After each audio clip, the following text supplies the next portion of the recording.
Bonjour et bienvenue dans le magazine.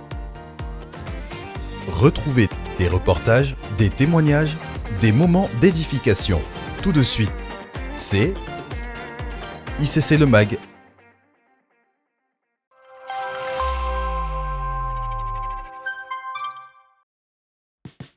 Toujours dans notre dynamique d'aller et témoigner de Christ, voyons aujourd'hui le témoignage de Samantha. Travaillant dans le milieu hospitalier, elle ne peut pas forcément participer aux grandes sorties d'évangélisation le week-end. En revanche, en semaine, les mardis, jeudis ou les vendredis, 1 heure après le travail, elle rejoint les petits groupes de 2 à 2 dans sa ville. Et cette semaine, le soir de la Saint-Valentin, elle nous raconte comment elle a pu partager l'amour de Christ. Bonjour, je m'appelle Samantha et je vais vous partager mon témoignage. Je sortais de 2 gardes de nuit et c'était des gardes où j'avais vraiment beaucoup travaillé. Donc du coup, j'étais extrêmement fatiguée. Mais je m'étais quand même en amont conditionnée à aller à cette sortie d'évangélisation. Mais quand est venu le moment où je devais me préparer pour aller à la sortie, là est venu toutes sortes de fausses excuses, des faux raisonnements qui se sont tenus dans ma tête. Du coup, j'ai dû combattre un petit peu ces faux raisonnements, c'était un peu difficile.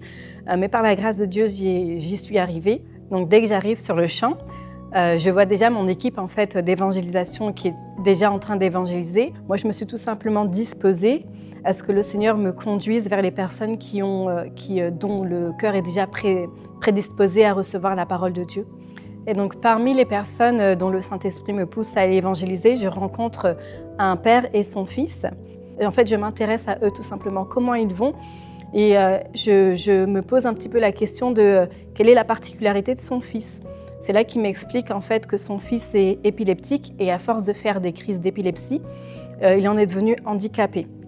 Et personnellement, moi, c'est une cause qui me touche vu que moi, mon petit frère était aussi épileptique et par la grâce de Dieu, il est guéri. Et par la suite, j'ai un petit peu demandé quelle était leur situation, où est-ce qu'ils vivaient. C'est là qu'il m'explique que depuis 8 mois, ils vont de foyer en foyer, d'hôtel en hôtel, et que lui, son soupir, c'est réellement une structure qui lui permettra d'avoir des soins médicaux pour son enfant, de lui pouvoir avoir des cours de français parce qu'il ne parle pas très bien français, bien qu'il le comprenne, et surtout au niveau des papiers administratifs, parce que voilà, ils ont pas forcément les papiers. Il m'a tout simplement exposé sa situation. Et en fait, moi, par la grâce de Dieu, connaissant des structures, je lui ai parlé de toutes ces structures-là. Donc, par la grâce de Dieu, il était hyper ravi d'entendre ces nouvelles-là. Il était très, très joyeux. Donc, c'est là que nous nous sommes échangés nos numéros pour que je puisse continuer la suite en fait, avec lui. Aujourd'hui, par la grâce de Dieu, je suis encore en contact avec ce papa. Je l'exhorte comme je le peux. Je l'ai mis en contact avec les 2 structures dont je lui avais parlé. Donc, cette sortie d'évangélisation m'a permis de comprendre que on n'a pas besoin d'attendre en fait une grande sortie que propose l'Église à toute l'Église, effectivement. Nous pouvons effectivement sortir de 2 par 2, évangéliser en rentrant du travail. Et c'est réellement ce que le Seigneur nous pousse à faire, qu'il faut vaincre nos faux raisonnements. Il y en aura toujours, en fait, avant chaque sortie. Sachez que des excuses vont monter, des faux raisonnements, mais il faut vraiment vaincre ces faux raisonnements-là. Il faut vraiment, en fait, les renverser. Et j'ai aussi, du coup, réalisé qu'il était important de connaître les différentes structures d'aide que nous pouvons avoir dans nos différentes villes, en fait, tout simplement pour être, par la grâce de Dieu, une solution. Pas simplement qu'une personne qui vient apporter l'évangile, parce que aussi l'évangile, c'est ça, faire du bien et être une connexion, une solution pour un problème qu'une personne avait. Et par la grâce de Dieu, j'ai pu l'être parce que je connaissais les différentes structures. Donc vraiment, je nous encourage réellement à regarder tout autour de nous, les différentes structures d'aide dans différents domaines qui peuvent aider effectivement lors de nos sorties d'évangélisation pour différentes personnes ou différentes situations. Ce qu'il faut retenir du témoignage de Samantha. Plus d'excuses.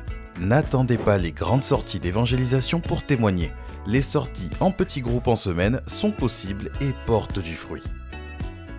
Témoignez de Christ à chaque personne que vous rencontrez. Vous pouvez être une connexion et une solution pour quelqu'un en connaissant les aides sociales disponibles dans votre ville. Cela peut aider votre prochain.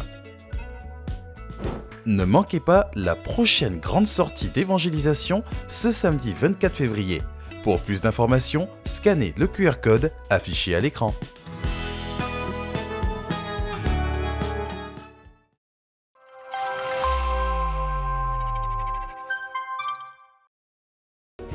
Bientôt. l'événement incontournable dans la francophonie.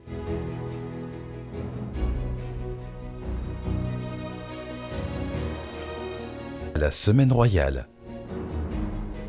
Du mardi 2 au dimanche 7 juillet 2024, à la Cité royale. Save the date.